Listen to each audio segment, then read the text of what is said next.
छत्तीसगढ़, जिला जशपुर, तहसील थाना कुनकुरी, ग्राम पोस्ट घटमुंडा बैगाटोली से एक नया वीडियो निकल के सामने आ रहा है। उसे आप देखें और मन में विचार करें और लोगों तक इसे पहुंचाएं और शेयर करें और कमेंट बॉक्स में ज़रूर लिखें। इस वीडियो को गौर से सुनें और गौर से देखें।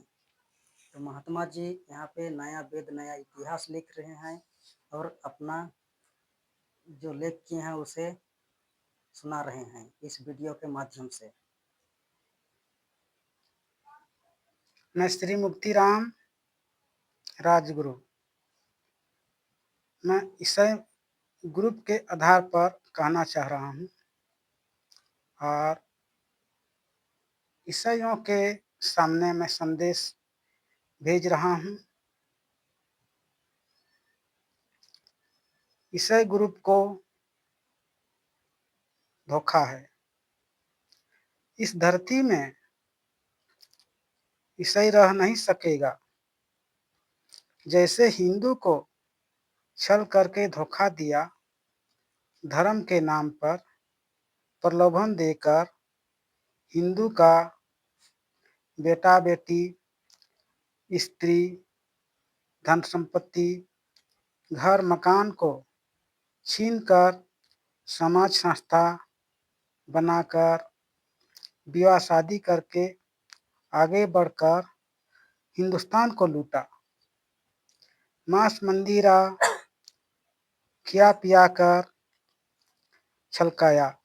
उसका फल आज ईसाई को जरूर मिलेगा और मिल रहा है, मगर लक नहीं सक रहे हैं।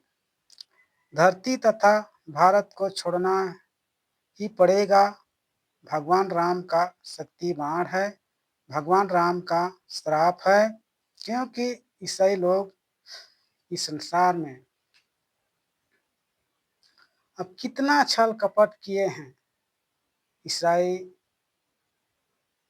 धर्म कुंवारा रहने के लिए आए और हिंदू का उल्टा चाल चलने के लिए अवतार हुआ। एक जन्म का कुंवारा रहने का वादा किया, विवाह शादी, स्त्री, राजपाट का मुंह ना देखने का वादा किया। लेकिन आज वर्तमान समय विवाह शादी करके और हिंदू को छल कपट करके आगे बढ़ रहे हैं। तो ये तो खुद ईसाई लोग धोखा पाए हैं। जो भगवान को जैसे धोखा दिए उसी प्रकार ईसाई लोग धोखा पाएंगे और संसार में आगे बढ़ नहीं सकेंगे। ईसाई का 3 लोक है, 3 लोक से आगे बढ़ नहीं सकेंगे। ईसाई का नरक है, जो बैकुंठ से नीचे 3 लोक में पिसा जाएंगे। बैकुंठ तक भी ईसाई लोग पहुंच ना सके हैं। तो मेरा भविष्यवाणी के माध्यम से मैं सबको सूचना दे रहा हूं और सूचना कर रहा हूं। मेरा निवेदन है। ईसाई लोग तो भारत के आदिवासी मूल आदिवासी कहलाते हैं, फिर उन लोग कहाँ जाएंगे? जो ईसाई आदिवासी तो कह रहे हैं, कहने पर आदिवासी बन नहीं सकते हैं, क्योंकि आदिवासी तो हिंदू है। जिस समय मुसलमान इस धरती में आया, उसी समय कोयल गाय का बलिदान करके हिंदू राम को इस धरती में रहने का जगह नहीं दिए और संसार में खून बहाया। और सारा हिंदू का बेटी बहन, राजपाट, स्त्री, धन संपत्ति सबको छीनकर अपना गुलाम बनाया और घर मकान सबको हड़प लिया। तो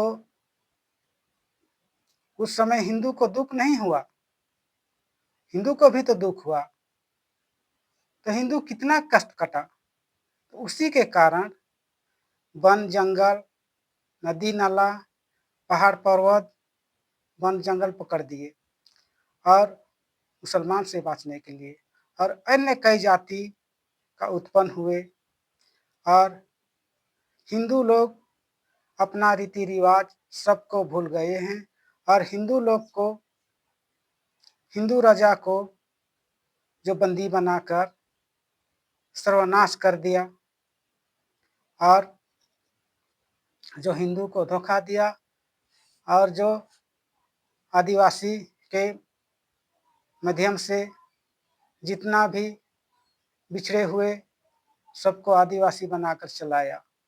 मगर आदिवासी तो स्वयं आदि में रहते हैं, आदि उत्पत्ति में। तो संसार में आदिवासी कहाँ है? आदिवासी का खाना आप स्वयं देखिए कि आदिवासी का खाना दाल भोजन है, साग सब्जी है, शाकाहारी है और सदाचार है। तो सत्य, अहिंसा, स्वयंवर, सदाचार, धर्म नीति आदि उत्पत्ति आदिवासी का है। जो मांस मंदिरा, कसाई कुर्बान, बलिदान, हलाल, हिंसा, अत्याचार, ये तो आदिवासी का खाना पीना नहीं है, ये तो ईसाई मुसलमान का खाना पीना है। तो इसको आदिवासी कहाँ से लाए? इसको तो ईसाई मुसलमान ने लाया है।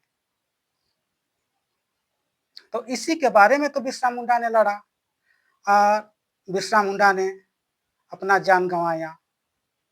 तो इसको आदिवासी लोग भूल गए हैं और आदिवासी का बात करते हैं।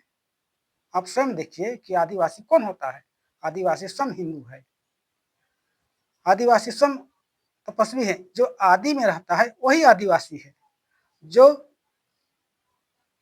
अंतकाल बहार बरंडा में है वो आदिवासी नहीं है। और ये तो छल कपट है, क्योंकि जो ईसाई लोग आदिवासी कहला रहे हैं, जब हिंदू का सारा चीज को छीनकर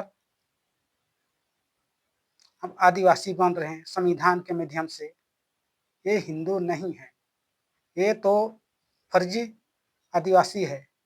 इसको आदिवासी नहीं माना जाएगा, ये झूठ का आदिवासी है। और हिंदू के नाम से, आदिवासी के नाम से इन लोग फायदा उठा रहे हैं, नौकरी कर रहे हैं और अपना जिंदगी बसर कर रहे हैं और जिंदगी चला रहे हैं। ये हिंदू हो नहीं सकता है, ना आदिवासी बन नहीं सकते हैं। लेकिन श्रेष्ठ आदिवासी तो ईसाई लोग को माना गया है, क्योंकि संविधान में उन लोग का पारित है, ऐसा बताया जाता है।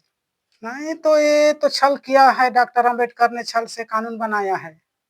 जो ब्राह्मण है, क्षत्रिय है, वैश्य है, शूद्र है, ये सबको छल करके जो संविधान बनाया है, जो ईसाई अंग्रेज का नियम को विदेश से तेल नमक जैसे नोच नोच कर ला करके जो है कि संविधान बनाया है। 4-5 मिल करके हाथ खड़ा करके संविधान बनाया है। और संविधान बना करके जो डॉक्टर अंबेडकर त्याग पत्र क्यों दिया, इसी का जवाब मैं दिया जाए, इसी का जवाब मैं लेना चाहता हूँ। तो डॉक्टर अंबेडकर का कानून को आप नहीं मानते हैं? डॉक्टर अंबेडकर का कानून को मैं नहीं मानूंगा। जो ये तो खोजा लोरा है, ये राजनीतिक कानून है, राजनीति का ढांचा है, इसको हटाया जाए। भारत में रहना नहीं चाहिए, भारत तो श्री राम का जन्मभूमि है। तो अंग्रेज का नियम को भारत में रहने नहीं देंगे। जो डॉक्टर अंबेडकर का बनाया संविधान तो ये अंग्रेज का नियम है, अंग्रेज का कानून है। जबकि डॉक्टर अंबेडकर कानून बनाया है तो ईसाई के लिए भी नहीं है, मुसलमान के लिए भी नहीं है, हिंदू के लिए भी नहीं है। तो किसके लिए संविधान बना है ये बताएं दुनिया, मैं यही चाहता हूँ। तो इसका पहचान कैसे होगा? पहचान जो है, राम तो पहचान दे रहा है, लेकिन इसमें जितने भी मनुष्य लोग राजनीति के पीछे दौड़ रहे हैं, जो भविष्यवाणी नाना प्रकार से हो रहा है, पर भी ईश्वर का बात को, ईश्वर को पहचान नहीं कर रहे हैं। तो राम तो खुद अवतार हो चुका है, अवतार लेते हुए समझा रहा है राम, पर भी राम का नियम कानून का पालन नहीं कर रहे हैं और जो राक्षस का नियम नीति को पालन कर रहे हैं। अब देखिए राक्षस कौन है, आप पहचान करिए। जो संसार में शिव जी को सबसे महत्वपूर्ण भगवान मान रहे हैं, तो खून के धार में क्यों बैठा है, कसाई कुर्बान बलिदान क्यों कर रहा है? मैं यही चाहता हूं, क्यों कर रहा है, इसका जवाब दिया जाए। ये तो भारत का हिंसा है, भारत का अत्याचार है। जबकि आप देखिए जब शिव जी का सिर में 2 दिन का चांद है और गंगा की धारा है, और जो मुसलमान 2 दिन का चांद को नहीं देखेगा तब तक भोजन नहीं करेगा। ये क्या हिंदू है? ये तो स्वयं मुसलमान है शिव जी, ये स्वयं राक्षस है, स्वयं को सही कुर्बान बलिदान कर रहा है। यही तो है अंधेर नगरी चौपट राजा। इसी को पहचान करिए और आगे बढ़ाने की कृपा करें। इसके लिए मेरे को जेल देंगे चाहे फांसी देंगे, मैं खुशी हूं। तो महात्मा जी ने अपना जो भविष्यवाणी द्वारा जो बताए गए हैं उसके आधार से जो यहाँ पर देख रहे हैं कि किसी का गला नहीं कटना चाहिए, हिंसा अत्याचार नहीं होना चाहिए, बैल बकरी मुर्गी सुअर किसी का भी गला नहीं कटना चाहिए, काहे कि सबका सब तो जीवधारी हैं, सबका रक्षा करना चाहिए, हम लोग को सभी लोग को करना चाहिए। पर धाम हुआ चाहे तीर्थ व्रत हुआ वहाँ पे भी गला कटता है तो ये तो नहीं करना चाहिए, काहे कि सबको समानता अधिकार दिया जाए। और महात्मा जी ने अपना बात को बहुत अच्छा विस्तार रूप से बताए हैं और इस बात को लोगों तक पहुंचाना चाहिए इस वीडियो को, और ताकि देश में सच्चाई को सामने लाया जाए। और बहुत अच्छा मार्गदर्शन दिखाए हैं महात्मा जी ने, हम इसका समर्थन करते हैं। धन्यवाद।